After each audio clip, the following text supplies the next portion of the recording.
불평과 감사를 우리가 언제 할까요? 환경이 좋으면 감사하고 환경이 나빠지면 우리가 불평을 하는 거거든요. 예를 들어서 우리 애가 좋은 대학에 가면 감사하고, 좋은 직장에 가면 감사하고, 또 많은 부를 축적하면 감사하고, 갑자기 나이 타임이 어려워지고 먹고 사는 게 힘들어지고 되는 일이 없으면 불평하는 거예요. 뭔가 이제 걱정들이 있는 것은요, 정상이에요. 없을 수가 없어요. 이것이 해결되지 않을 때 어떤 문제가 생기냐면 서로에 대한 비난을 하게 되고 또 불평과 원망을 하게 되는 거죠. 그러니까 근심은 기본적으로 있는 것인데 중요한 건 이거를 해결을 해야 된다는 거죠. 해결하지 못했을 때에 원망과 비난과 불평이 나오는 거예요. 불평의 근원이 되는 근심을 없애기 위해서 사람들이 노력하는 거예요. 그래서 돈을 벌고자 하죠. 근데 이후에 뭐 돈을 벌었다 쳐도 나중에 보니까 또 자녀들에 대한 갈등이 생기고 또 뭐 건강에 대한 것들, 여러 가지 근심들이 계속적으로 생기는 거거든요. 사라지지 않는 거예요, 근심은. 야곱이 에서를 피해서 그 부모와 또 장자의 유산과 또 집을 버리고 도망을 가잖아요. 그때 야곱의 마음이 어땠을까요?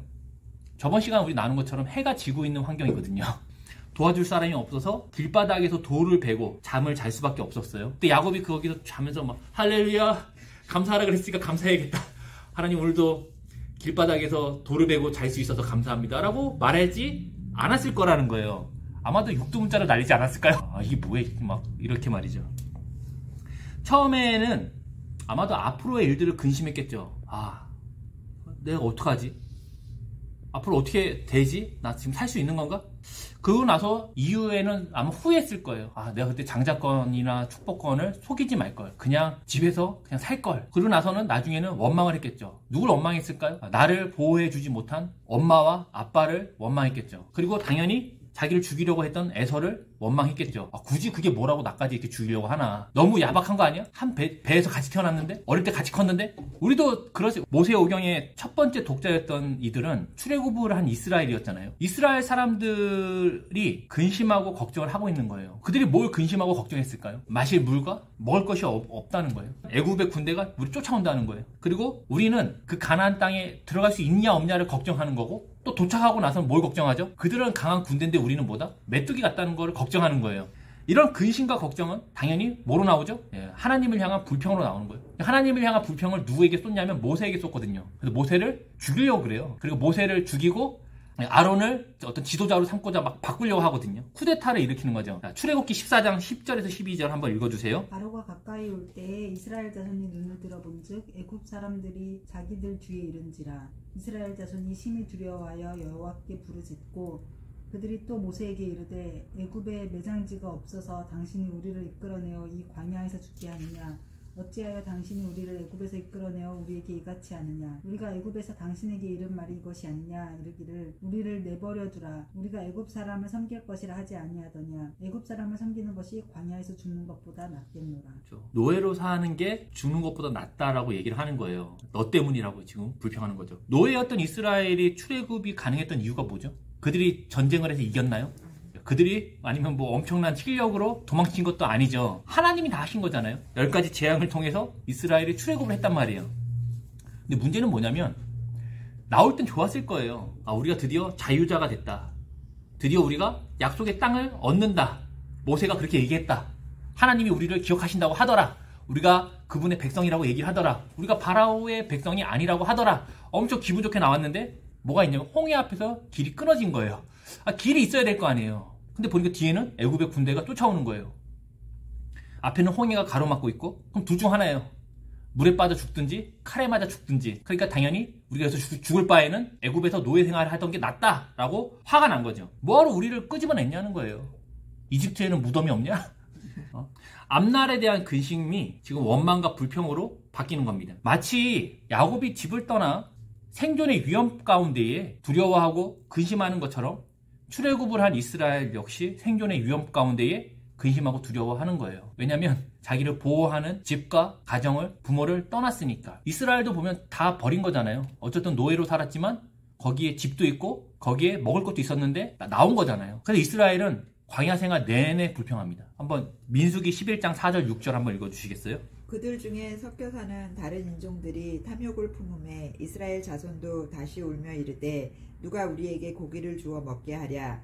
우리가 애굽에 있을 때에는 값없이 생선과 오이와 참외와 부추와 파와 마늘들을 먹은 것이 생각나거늘 이제는 우리의 기력이 다하여 이 만나 외에는 보이는 것이 아무것도 없도다 하니.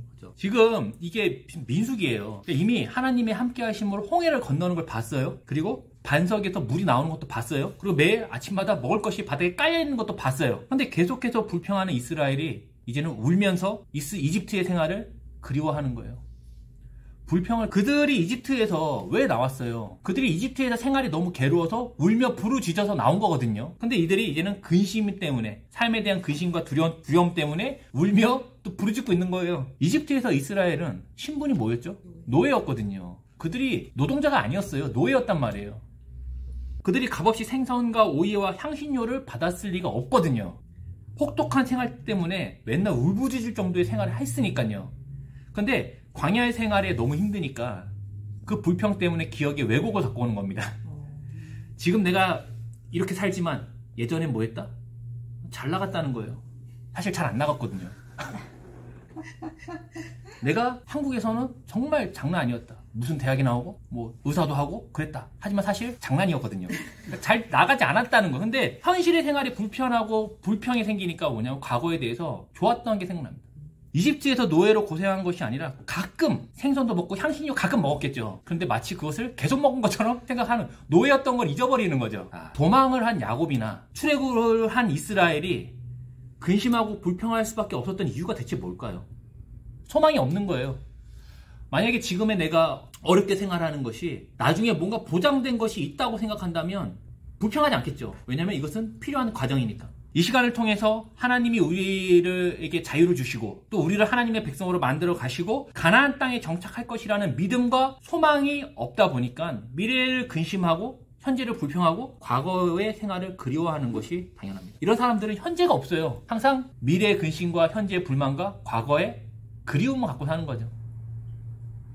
야곱도 그랬어요. 우리가 야곱의 삶이 뭔지 몰라서 그렇지, 그가 도망가가지고 자기를 보호해주지 않은 부모, 자기를 죽이려고 한 형 에서, 그리고 거리에서 돌을 베고 잘 수밖에 없는, 도움을 받지 못하는 야곱의 입장에서 우리가 그 입장이 되면 진짜 입에 욕 안 나오면 다행이죠. 오늘 본문에 야곱의 고백들을 한번 보세요. 이게 야곱이 도망하던 때와 지금의 고백을 보면 뭔가 달라졌다는 걸 볼 수가 있어요. 야곱은 외삼촌한테 많이 속았거든요. 20년, 처음에 7년은 그 둘째 딸 라헬이 너무 이쁜 거예요. 그래가지고 둘째 딸 라헬하고 결혼하기 위해 7년을 일했단 말이에요. 무상으로. 딸을 주는 조건으로. 7년째 되는 날에 가보니까 라헬이 아니라 언니였던 레아를 줬단 말이에요. 그래서 야곱이 따지니까 뭐라 그래요? 우리 지역에서는 첫째가 먼저 결혼하고 둘째가 그 다음 간다. 그래서 다시 7년 일하거든요. 라헬을 위해서. 14년 동안 일했지만 야곱은 재산이 없어요. 그 재산을 늘리기 위해 라반하고 얘기합니다. 내가 6년 더 일할 테니까 점 있는 거, 아롱진 거, 검은 거 이런 거 달라고 얘기해요. 근데 그렇게 하겠다는 거예요. 근데 바로 라반이 어떻게 하죠? 점 있고 아롱지고 검은색인 양과 염소는 따로 분리를 해놔요. 왜냐면 유전적으로 점 있고 검은 거 아롱진 거랑 찍기를 해야 그런 형태가 나오기 때문에 그렇게 안 주기 위해서, 양과 염소를 안 주기 위해서 따로 분리를 해놨고 멀리 띄워놓거든요. 실제로 야곱이 돌본 양들은 다 뭐냐면 하얀색, 점 없는 거, 아롱지지 않은 거. 그러니까 아무리 유전적으로 그렇게 검은 게 나올 수 없는 양들을 주거든요. 근데 웬걸? 이 말도 안 되는, 유전적으로 나올 수 없는 아롱지고 검정색이고 점 있는 양과 염소가 나왔다는 거예요. 야곱이 이것을 위해서 뭘 했죠? 나무 껍질 벗기면 하얀색이 나오잖아요. 그 하얀색을 양들이나 염소들이 짝짓기 할 때 그걸 보여주는 거예요. 이렇게. 이걸 보여줬다고 그렇게 나올 수가 없거든요. 중요한 건 그렇게 했는데 점 있고 아롱지고 검정색인 양과 염소가 나왔다는 거예요. 근데 야곱의 고백을 보세요. 그러니까 라반이 자기를 속이려고 하는데 누가 자기에게 그걸 줬다고 그러죠? 하나님이 줬다고 얘기하잖아요. 하나님이 줬다고 야곱이 인정을 하는 거예요. 야곱이 이거 했다고 자기가 해서 나왔다고 생각하지 않은 거예요. 하나님이 줬다고 인정하는 겁니다. 야곱이가 보니까 20년의 시간들을 어떻게 살았다고 그러죠? 굉장히 성실하게 일했다고 표현을 해요. 자기 입으로. 불평하지 않았다는 거예요. 이것은 야곱이 왜 이랬을까요? 나중에 외삼촌 라반이 내 몫을 챙겨줄 거야. 내 소유가 나중에 더 많아질 거야. 하나님이 주실 거야 라는 소망 때문이 아니라는 거예요. 야곱은 하나님 주고 자시고가 지금 몰라요. 현실은 뭐죠? 재산이 하나도 없는데 결혼해서 애들은 11명 낳고 딸까지 합치면 많이 낳겠죠. 더 아무것도 없는 거거든요. 불평하고 울면서 때를 써야 되는데 그렇지 않고 그냥 하거든요. 그 안에는 무슨 소망이 있는 거예요. 오늘 본문에 보면 야곱이 가장 많이 표현한 내용이 뭐죠? 3절에 보면 얘기하죠. 내가 너와 함께 하리라. 5절에 보면 하나님은 나와 함께 계시느니라. 7절에 보면 하나님이 그를 막으셨다. 9절에 보면 하나님이 가축을 빼앗아 내게 주셨다. 11절에 보면 하나님, 라반이 내게 행위들을 보았다거든요. 야곱이 도망치던 날에 소망이 없었어요, 사실. 그런데 그가 거기서 뭘 만난 거죠? 하나님을 만난 거죠. 자신과 함께 하시는 하나님을 거기서 만난 거예요. 이후에 야곱의 소망은 뭐냐면 하나님이 자신과 함께 한다는 게 그의 소망이었어요. 아, 내가 잘 될 거야. 이후에 일이 잘 풀릴 거야? 좋은 일들이 있을 거야가 그의 소망이 아니었다는 겁니다. 야곱이 베델에서 봤잖아요. 하늘과 땅이 연결되어 있는 사다리를 봐요. 여기는 하나님이 있는 공간이라는 거예요. 땅과 하늘이 연결된 자리. 하나님은 분명 아버지 이삭과 함께 브엘세바에 계셔야 되는데 여기에 있다는 걸 그가 확인했거든요. 여기가 아니죠, 사실은. 자기와 함께하는 걸 확인한 거예요. 12절에 보니까 하나님이 나는 뭐라 그래요? 베델의 하나님이란 얘기를 해요. 그게 뭐냐면 내가 베델에 있다는 얘기를 하는 게 아니에요. 지금 하나님은 여기 있는 거잖아요. 그러니까 내가 베델에서와 같이 야곱 너와 함께하는 하나님이란 얘기를 해주는 겁니다. 그러니까 어떻게 해라? 너는 나에 대한 약속을 너도 행해라 얘기를 하는 거거든요. 이것이 소망이 됩니다. 그래서 야곱이 불평하지 않는 거예요. 그 현실을 어떻게 한다? 살아가는 겁니다. 물론 근심했겠죠.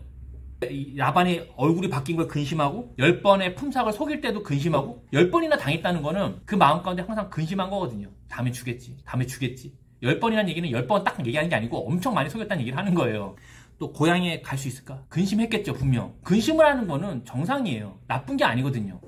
우리는 마치 근심하면 믿음이 없는 것처럼 얘기하지만 근심은 기본이에요. 그 후에 있는 것들이 문제지 근심은 다 하는 겁니다. 정상이에요. 빌립보서 4장 6절 7절 한번 읽어주세요. 아무것도 염려하지 말고 다만 모든 일에 기도와 간구로 너희 구할 것을 감사함으로 하나님께 아뢰라. 그리하면 모든 지각에 뛰어난 하나님의 평강이 그리스도 예수 안에서 너희 마음과 생각을 지키시리라. 자, 봐라. 염려하지 말라고 했다. 염려하지 않아야 된다. 근심하는 거 너 좋은 거 아니야. 그걸 하지 마. 이런 분도 있지만, 이렇게 말하는 분도 있지만 솔직히 그분도 근심할걸요? 왜 자기도 안 하는 걸 남들 보고 하라 그래. 우리가 무덤에 죽어서 누워있지 않는 이상은 근심하는 거는 자연스러운 거예요. 근데 빌립보서 4장 6절에 보면 아무것도 염려하지 마라 라고 얘기를 해요. 아무것도 염려하지 않을 수 있는 이유가 뭘까요? 우리가 염려하지 않을 수 있는 이유는 뭐냐면 누군가 우리를 위해서 대신 염려를 해줘서 그래요. 집에 있는 자녀들 보면 집에 있는 애들이 걱정하나요? 다음 달 렌트비 어떻게 내지? 전기값하고 가스값 어떻게 내? 이렇게 안 하거든요. 부모가 대신 염려를 해주기 때문이거든요. 부모가 대신 염려를 하니까 아이들은 그런 거 염려하지 않는 거예요. 염려는요, 책임과 배려가 있기 때문에 생기는 거예요. 그러니까 굉장히 좋은 겁니다. 배려하는 마음이 없고 책임감이 없으면 염려하지 않아요. 그냥 당장 놀러 나가죠. 그날 번 걸로 나를 위해 팡팡 쓰죠. 그러니 가장으로 또 사장으로 어떤 책임자의 역할로서의 근심하고 염려하는 것은 정상이고 좋은 겁니다. 야곱의 염려도요, 장자의 책임으로서 이제 고향에 돌아가야 되는 거예요. 자기 장자니까. 하나님의 장자로서 그 복을 줬으니까. 또 이제 가장이 됐잖아요. 그 책임으로서 염려하는 겁니다. 우리가 우리를 위해 누군가 염려를 해주기 때문에 우리가 어린 날 생각해보면 그렇게 철없이 사는 거예요. 철이 들었다는 건 뭐냐면 염려가 생기는 거거든요. 책임과 배려에 대한 의무가 들어오기 때문에. 누군가 우리를 배려하고 책임지는 분이 있다라고 바울이 얘기하는 거죠. 누구죠?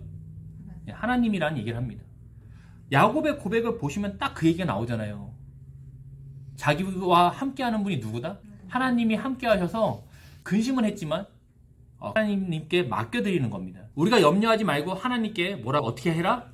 알려드리라고 얘기를 하는 거예요. 아뢰라, 알려드려라. 하나님께 알려드리라는 것은 하나님께 이걸 뭐해라? 맡겨드리라는 것을 얘기를 하는 거예요. 나의 생명과 모든 것의 책임이 누구에게 있다? 하나님께 있다는 겁니다. 나에게 있지 않다는 거죠. 나의 생명과 우리의 가정과 이 교회와 나의 삶이 그 책임이 누구에게 있다? 하나님께 있다는 것이 바로 믿음입니다. 기도에 대해서 어떤 분들은 과정과 결과를 다 정해서 통보하는 분들이 있어요. 주님, 내가 볼 때는 이건 이렇게 돼갖고 이런 결과를 얻어야 주님이 영광을 받으십니다. 우리 애가 이번에 이런 과정을 통해서 점수가 안 되지만은 좋은 학교를 가야 하나님의 이름이 땅에 떨어지지 않을 것 같은데요. 이것은 하나님이 지실 책임을 자기가 지겠다는 얘기를 하는 거예요. 이렇게 기도하면요, 염려가 사라지지 않습니다. 그럼 어떻게 되냐면 울며 떼를 쓰게 되는 거예요. 나 밥 안 먹는다. 나 굶어요, 주님. 가서 산에 가서 뿌리 한번 뽑아요. 왜냐면 내가 책임을 지고 이미 다 정해놨기 때문에 그거대로 안 해주면 떼를 쓰거든요. 왜? 그동안 하나님은 그게 줬는데 왜 안 주냐는 거죠. 당연히 주는 거 아니야? 나 출애굽 생활에서 끄집어냈으면 당연히 만나, 고기, 부추, 양파 줘야 되는 거 아니야? 맨날 만나가 뭐야? 그것도 한두 번 마시지. 이렇게 되는 겁니다. 이것은 하나님이 지실 책임을 자신이 지려고 하는 거예요. 이렇게 기도하니까 염려가 사라지지 않고 내가 판단하고 결정하니까 염려가 계속 생기는 겁니다. 기도란 염려하지 않는 것이고 하나님께 맡겨드리는 걸 얘기하거든요. 7절에 보면 뭐라고 얘기하죠? 하나님의 평화가 있대요. 어떤 평화죠? 이 평화는 모든 지각에 뛰어난 사람으로서 감히 생각할 수 없는 평화를 얘기하는 거예요. 사람의 계획 안에 있으면 평안이 있을 수 없어요. 그것을 뛰어넘어야 평안하거든요. 근데 하나님이 이거 하겠다는 거예요. 내가 결정하고 책임을 지는 것이 아니라 그 과정에서 기도하고 하나님이 그것을 이끄시도록 하는 거죠. 그 결과를 하나님께 맡겨드리라는 겁니다. 사람의 계획을 뛰어넘은 하나님께 이것을 맡겨드리라는 거죠. 6절에 보니까 뭐라고 얘기해요? 감사함으로 하나님께 아뢰라 라고 얘기하거든요. 길게 얘기한 분 있어요. 구하고 주신 줄 믿고 감사해라. 이미 됐다고 확신하고 감사해라. 사실 이거 틀린 말은 아니에요. 당연히 우리가 구했으면 그런 줄 알아야죠. 근데 엄마 자동차 사줘. 이런 걸로 사줘. 얼마짜리로 사줘. 그리고 줄 줄 알고 고마워. 엄마 나 내년에 7살 됐으니까 아이폰 사줘. 고마워. 어이가 없는 거죠. 얘는 아직 자동차를 운전할 때도 아니고 그런 핸드폰을 가질 때가 아니거든요. 사주면 분명히 그거 갖고 24시간 게임할 애거든요. 그러면 그 부모의 어떤 지각을 따라서 아이에게 적절한 때에 적절한 것으로 또 필요한 것으로 줄 거거든요. 근데 아이들은 자신의 지각을 따라 부모에게 묻지도 따지지도 않고 내놓으라고 얘기를 한다는 겁니다. 근데 우리가 이것을 이렇게 하나님께 한다는 거예요. 기도는 내 모든 일의 책임을 하나님께 있다는 걸 인정하는 게 기도예요. 그러니까 기도하는 거예요. 하나님께 그 책임과 결과를 맡기는 겁니다. 왜냐하면 그분은 나의 지각을 뛰어넘으니까. 그러면 하나님이 판단하시고 결정하여 책임을 지신다는 거예요. 하나님께 온전히 맡겨드릴 때까지 기도를 하는 거예요. 그 하나님으로 인해 감사를 하는 거죠. 야곱이 지금 도망할 때 보면 의지할 것이 없고 스스로 모든 걸 책임을 져야 하는 도망자로서 근심하잖아요. 자기가 다 책임을 져야 되거든요. 부모도 없고 집도 없고 도와줄 사람이 없기 때문에 스스로 책임을 져야 돼요. 근데 여기 야곱이 하나님을 만나고 이제는 그 하나님께 그 모든 것을 맡겨드리니까 이런 식으로 고백을 하게 되는 겁니다. 하나님, 외삼촌 라반이 이렇게 저렇게 돼서 이런 결과로 만들어 주십시오. 저 마귀 새끼를 당장 그지로 만들어 주십시오. 그래야 하나님의 장자라고 어디 가서 얘기도 하고 할 수 있을 거 아닙니까? 이렇게 하지 않았다는 거예요. 10번을 속임을 당했지만 하나님이 막아주셨죠. 하나님이 그 가축을 뺏어서 야곱에게 주셨죠. 하나님이 라반에게 당한 모든 걸 알고 계셨죠. 야곱이 이렇게 얘기를 하는 거예요. 그리고 그는 10년 동안 자신의 자리에서 하나님께 소망을 둠으로 하나님께 맡겨드림으로 그 시간들을 채워갔다는 겁니다. 이것은 야곱뿐 아니라 바울도 그 얘기를 동일하게 하는 거예요. 야, 기도는 이런 거야. 네가 구한 거 받아서 고마운 게 아니고 하나님께 맡겨드림으로 하나님이 그에 대한 책임과 의무를 지실 것을 알므로 감사하는 게 기도야. 그러니까 뭐 해라? 감사할 때까지 기도해라. 줄 때까지 기도하는 게 아니에요. 우리는 줄 때까지 기도하라 그러잖아요. 줄 때까지 기도하는 게 아니고 하나님이 책임과 의무를 행하실 것에 대해 감사할 때까지 기도하는 겁니다. 야곱이 외삼촌에게 속임을 당할 때에 불평과 원망을 할 수 있지만 아주 수용하는 모습을 보여주는 거예요. 자신의 근심에 대해서 하나님께 구하고 맡겨드림으로써 하나님이 책임질 것을 그가 믿었다는 겁니다. 광야에서 이스라엘 백성들이요 불평하고 분노하고 울었던 것은 소망이 없어서 그래요. 하나님을 믿을 수가 없는 겁니다. 광야 내내 현재의 불평과 과거의 삶을 그리워함으로써밖에 살 수 없다는 거예요. 하나님을 믿을 수가 없어서. 하나님께 소망을 둔 자들은요 근심을 할 수 있어요. 근심은 당연한 거죠. 그런데 모든 것을 하나님께 맡겨드리고 하나님께 아뢰므로써 감사하는 겁니다. 그러면 모든 지각에 뛰어나신 하나님의 평안 가운데 모든 것을 지키시는 하나님을 우리가 알게 되는 것이죠. 이게 기도입니다. 20년 노동의 착취를 당한 야곱의 고백은요 불평과 원망이 아니었어요. 하나님 왜 나를 미리미리 안 건져줘갖고 이게 뭡니까? 7년 동안 이랬고 속고 또 7년 속고 6년 노동에 이게 뭡니까? 라고 얘기하지 않았어요. 충분히 그럴 만도 하잖아요. 그 아닌 하나님을 향한 소망으로서 그가 마지막에 고백들을 한다는 겁니다. 하나님께 맡겨드림으로 사람의 지각을 뛰어넘는 결과를 그가 고백하는 거예요. 자기는 이렇게 될 줄 몰랐는데 점지고 아롱지고 검색이 태어나더라. 그러니까 나무 껍질을 흔들었을 뿐인데 결국 하나님이 하셨다고 인정한 거예요. 자기 그렇게 생각 못했겠죠. 교회에 대해서 또 사업에 대해서 자녀에 대해서 관계에 대해서 하나님의 지혜를 보게 되는 것이 바로 성도의 복입니다.